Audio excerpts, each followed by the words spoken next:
I'm based loosely out of Invermere, BC, a longtime resident of the East Kootenay.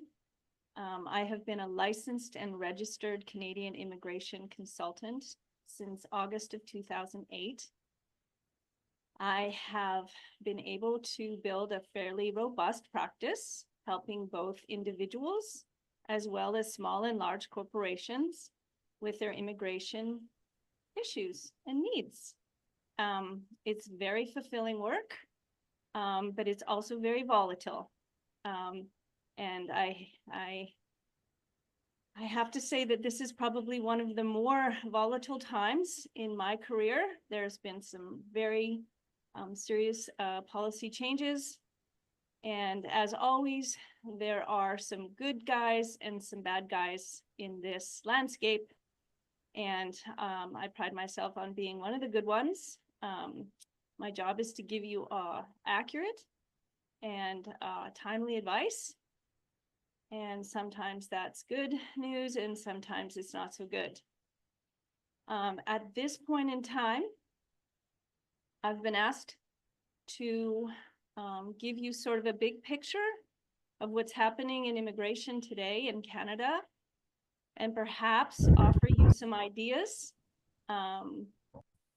to navigate the current volatility in immigration, and perhaps find ways to help those you serve or to help yourselves with the foreign workers that you hope to recruit or to retain. So that said, if anybody has any questions about my personal expertise or my opinions, I'm happy to do so. But I think what I'd prefer to do is tell you where we're at today and what that could potentially mean for each of you. So thank you for being here and being interested in immigration. So to start, I have to say that in the last few months, Canada has experienced a very significant shift in the immigration landscape, starting with the Immigration Annual Levels Plan, which is what the government releases every year in terms of the total numbers of people that they're going to invite to come to Canada as either a permanent resident or a temporary resident. Well, there's been a fairly significant reduction in the number of permanent residents that will be allowed into Canada over the coming years. In fact, a 20% drop over the next 3 years, going from 500,000, which was in the last Immigration Levels Plan, to about 365,000 in 2027. So a 20% drop overall will have from some pretty serious trickle-down effects to the temporary residency pathway. So also, for the first time ever, there's going to be limits on the number of temporary foreign workers that are admitted to Canada to work or study or visit. That is also quite a dramatic announcement. Depending on who you talk to, there's about 6.5 to 7% of our population currently is temporary residents, and they will be hoping to reduce that to about 5% of our total population. So other measures definitely include transitioning temporary residents into permanent residency.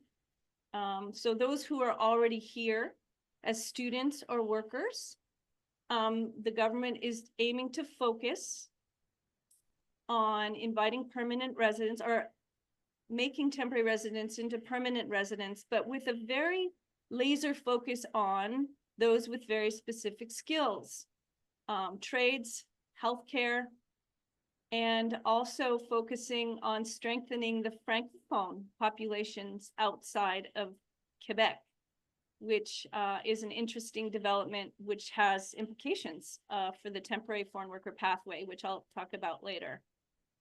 But basically, employers in British Columbia and in Canada who are hiring foreign workers are going to have to rethink their policies and strategies surrounding international recruitment and definitely retention.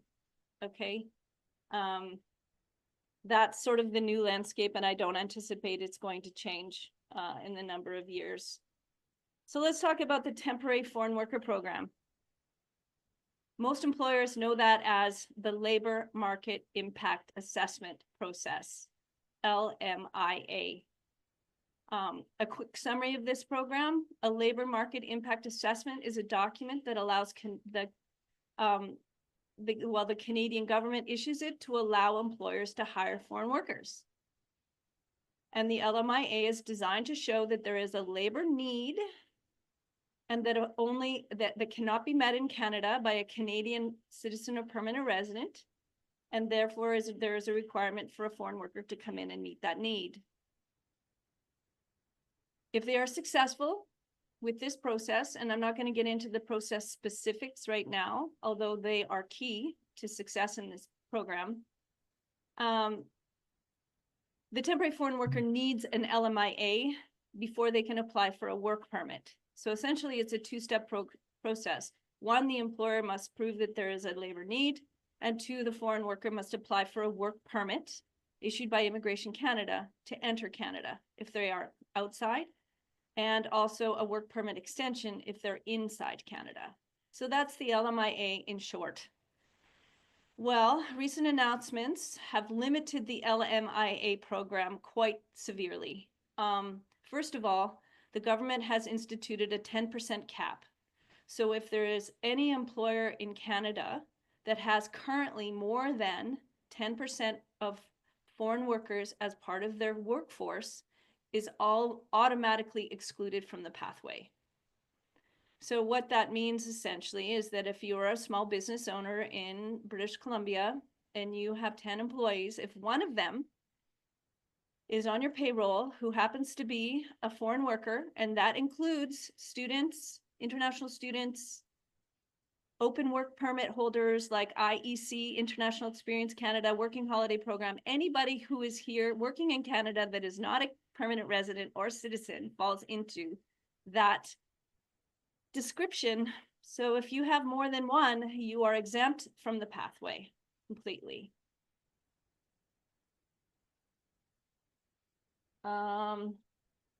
So in addition to the cap of 10% on foreign workers in your company, the foreign worker is only eligible for a 1-year work permit with that LMIA. So if you're lucky enough to hire them, you can only keep them for 1 year.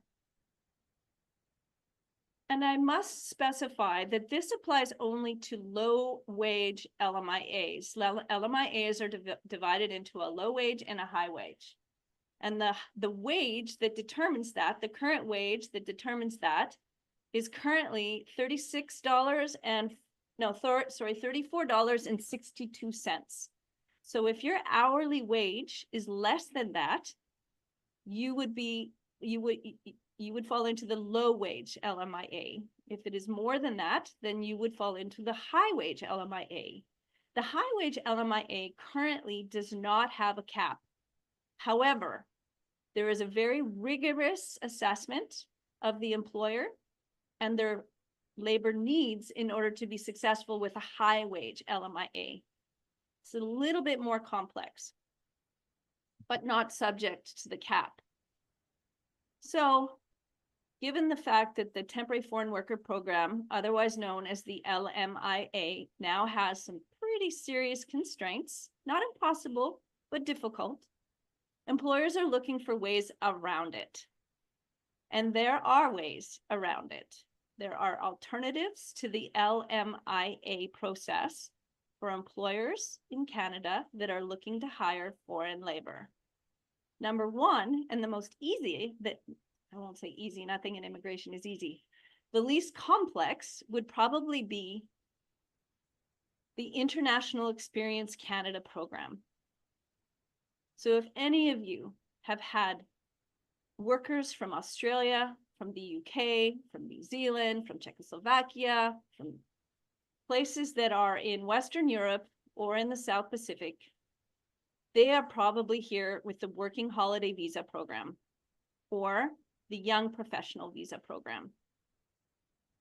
So this allows young people to enter Canada with a work permit for up to 2 years, and also allows Canadians to work in those countries. It's a reciprocal program targeted to young people. It's an excellent way to recruit young people outside of Canada to come and have a Canadian work experience. However, despite the fact that this program is very popular, it provides mainly open work permits, meaning that young people come, they work often for a season or a year, they move around, they're very mobile, and their goal ultimately, in most cases, is not permanent residence in Canada. It's to have a Canadian work experience. That said, I happen to know many Australians who came to Canada and Invermere in particular and loved it and have stayed and opened businesses and have had families.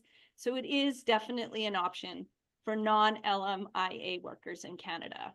Again, that program is called International Experience Canada.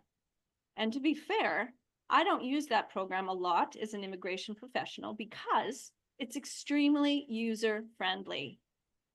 Any young person outside of Canada who's interested in working here, all they have to do is go to the website, find out if they're eligible for a pathway, create a profile, and be invited to apply for permanent or temporary residence. It's quite a straightforward program.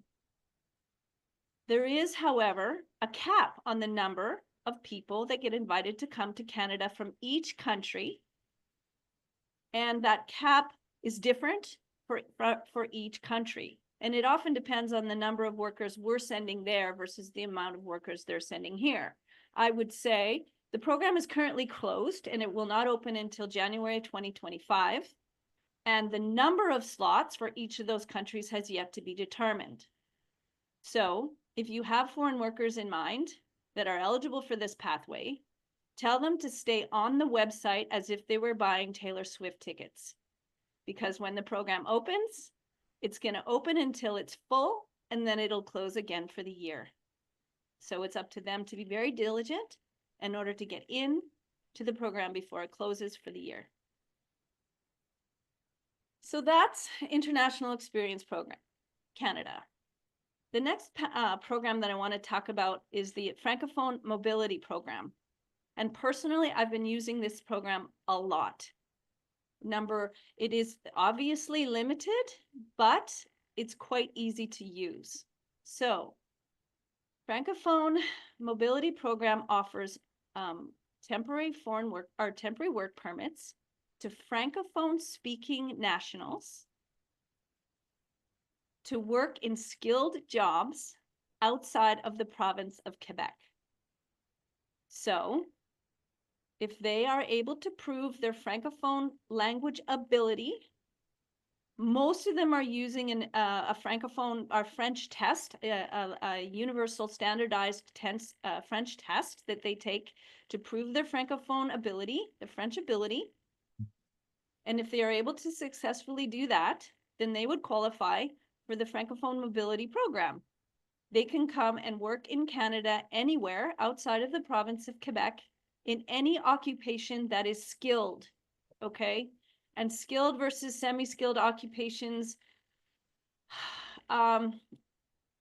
you can find out what those are, but I would say a skilled occupation requires some level of post-secondary education and some level of direct experience in that occupation as a very general level. So for example, a semi-skilled occupation would be a food service server, but a skilled occupation would be a food service supervisor.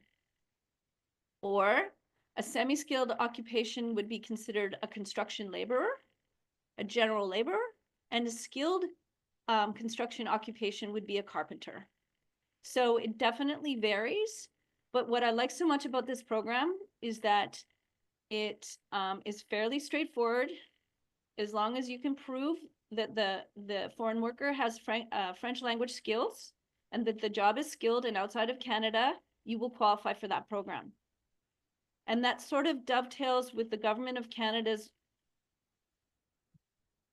interest in building up the Francophone communities outside of Quebec.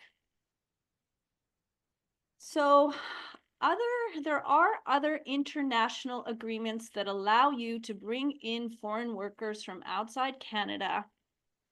And these include NAFTA, which is currently called CUSMA, which is an international trade agreement with Canada, the United States, and Mexico, as well as CETA, which is an international trade agreement with some countries in Central and South America, including Colombia, Chile.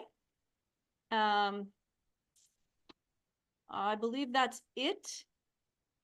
And again, these international agreements are very specific in the type of foreign worker that you can bring into Canada.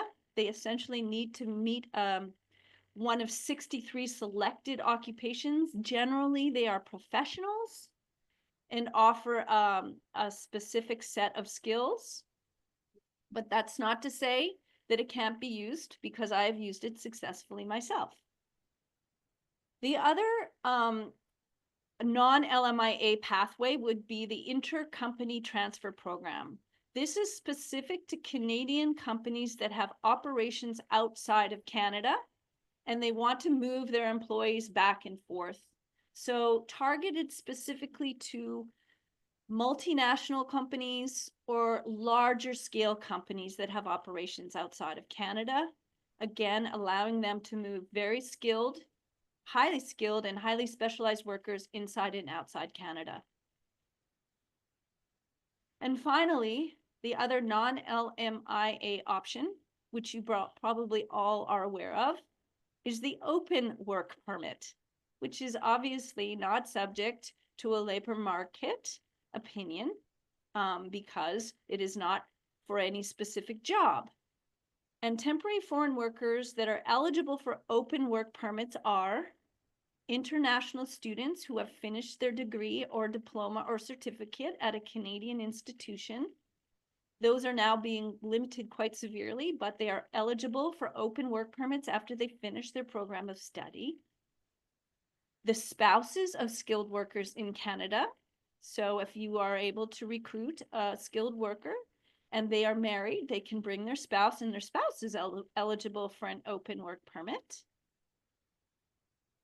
As well as those temporary or foreign workers who have already qualified for a permanent residency pathway. So say, for example, they applied for a provincial nominee program or an express entry pathway and were invited to apply. Well, once they've submitted a complete application for permanent residence in Canada, they are eligible to apply for an open work permit. So they can come to Canada and work while their permanent residency is in process.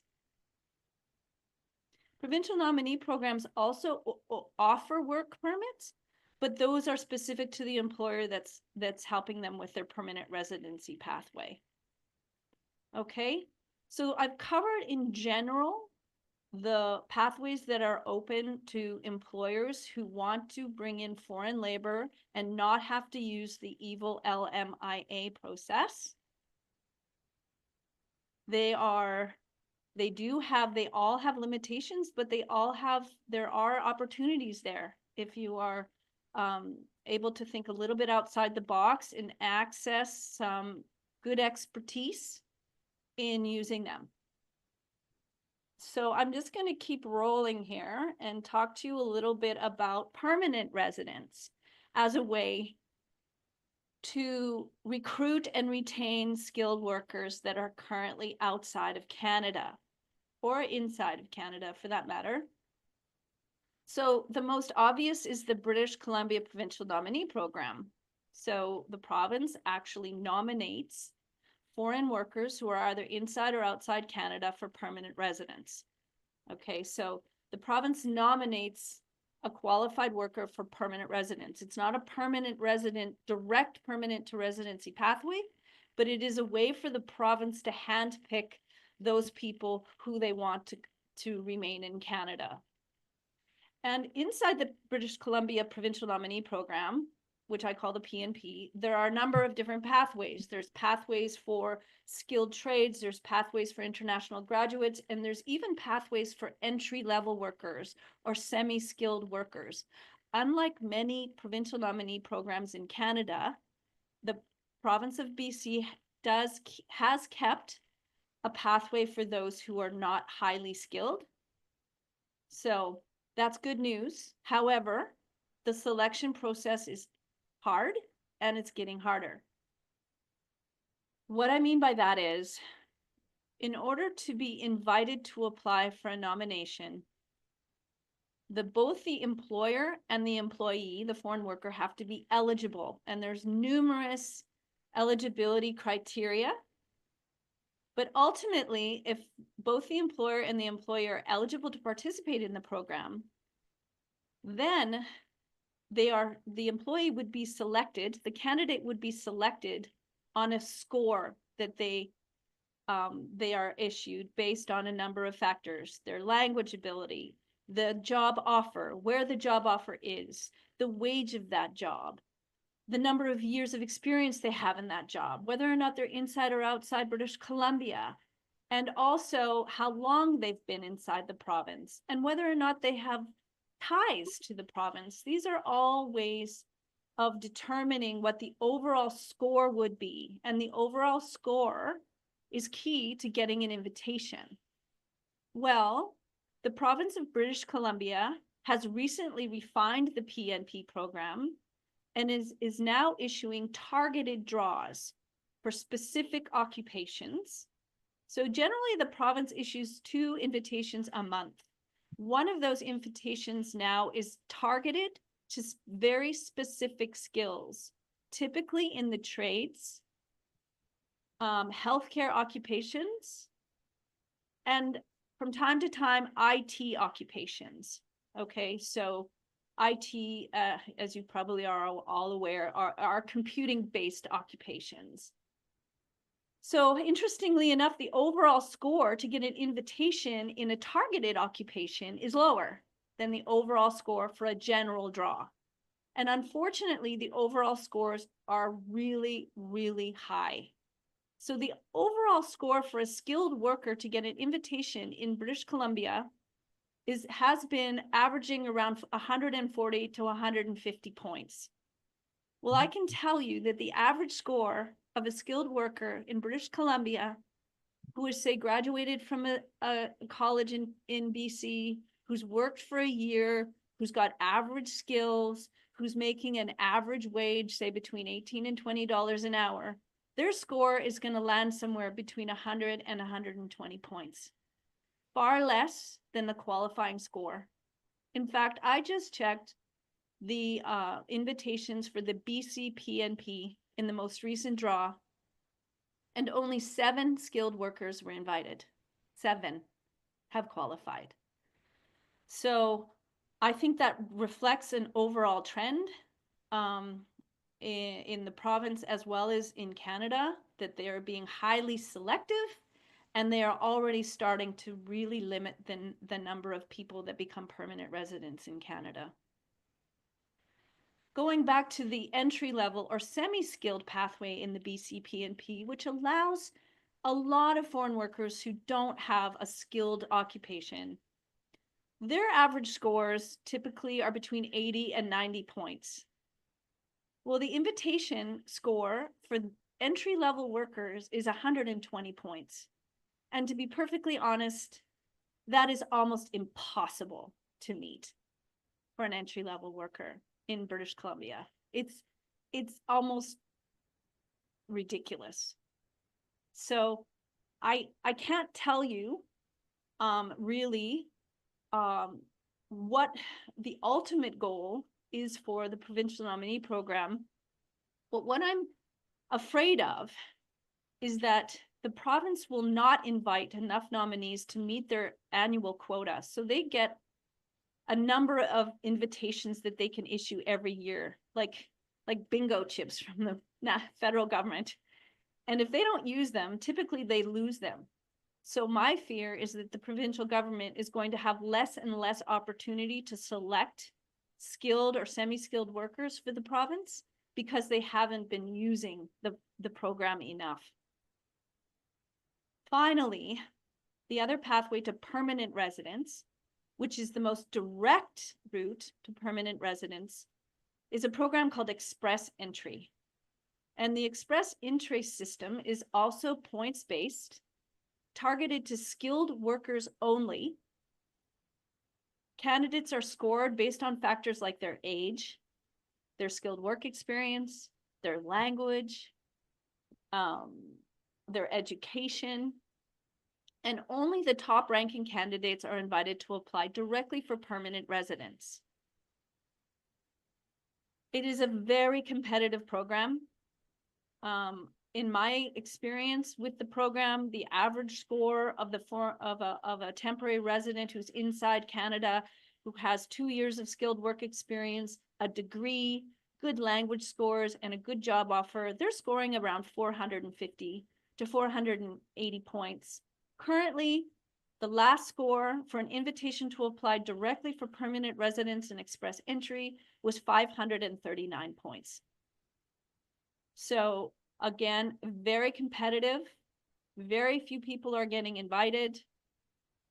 I suppose, like the British Columbia Provincial Nominee Program, the Government of Canada has also started targeted draws for permanent residents. So once again, if you are in the healthcare profession, if you are in a skilled trade, or if in IT, there is a chance that you would be invited to apply for a permanent residency and express entry because the scores for targeted occupations are lower. Of particular note, particularly the skilled trades, it is really important that you determine that if you have a potential candidate that could qualify for express entry in the skilled trades, that they have the equivalent of a red seal in that trade. So it's really specific. If they're coming here to do something, that they have the correct certifications to do that job in Canada. And that sometimes that can be an issue. So what are the key takeaways for this program? Well, immigration is undergoing a very radical change. Moving into 2024 and beyond, I think the federal government is going to be very, very selective on who it chooses to let into Canada. And I think that that is going to have fairly dramatic repercussions on the international education, as well as recruiting foreign workers into Canada, as well as keeping foreign workers in Canada. So I can give you my opinion on what I think is going to happen in beyond 2027. And it's this. Immigration is very volatile, and it tends to be quite reactive to the political climate in the country.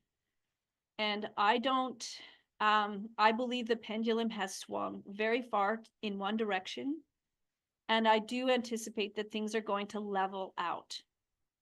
But I do not anticipate dramatic changes until the next election, potentially. And if anything, I believe that Canada and the provinces are going to be more and more selective in terms of the type of immigrants they want to come to work, to study, and to stay.